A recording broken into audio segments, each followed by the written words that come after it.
So, I mean, generally speaking, I'm just gonna quickly go through each of these 4 points here. There's not, I won't necessarily go too into detail. But yeah, so when you deploy flaps in a small plane, or in any plane really, the flaps make they do two things. So they increase the surface area of the wing, but they also increase something called the angle of attack. And so when that happens, they produce more lift, meaning that the plane will try to climb or ascend. And so that's why you get the tendency for the plane to that's why you get that nose up tendency whenever you deploy flaps. And so to counteract it, either you reduce, well, you pitch nose down. Um, Flaps will also increase drag because it's how physics works. I can't really explain it. But so the flaps will also increase drag, especially once you kind of get to, like the final flap setting. Main reason why is because rather than it, like when flaps are deployed, they deploy at the beginning, it's more horizontal in nature, but then towards the end, it gets more vertical. And so, like, let me just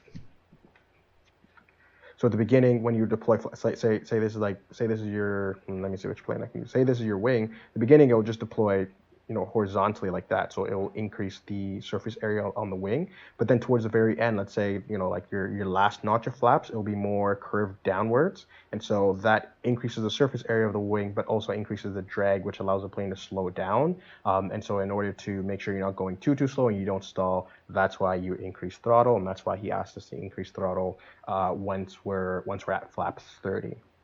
So that's flaps and their effect. And generally speaking, they're used on takeoff and landing for all planes.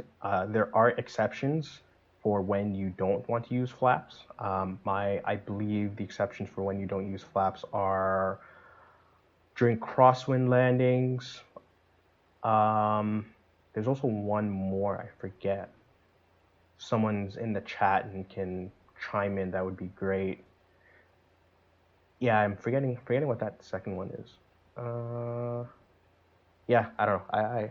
I can't remember it off the top of my head. So it's used mainly during landing, except for a few exceptions. In takeoff, it's used mainly. It kind of depends really on the situation. It's in some situations it'd be better off not using it, and in other situations you would need to use it. So let's say, for example, again, because flaps, especially, so I'll talk in terms of the Cessna flaps. What is this? 10 and 20. They actually flaps 10 because the flaps 20 does get it produces much more drag or it produces a lot more drag than you need. So at flaps 10, because now the wing are more effective, they have a larger surface area, your angle of attack has increased, and so you're getting more lift.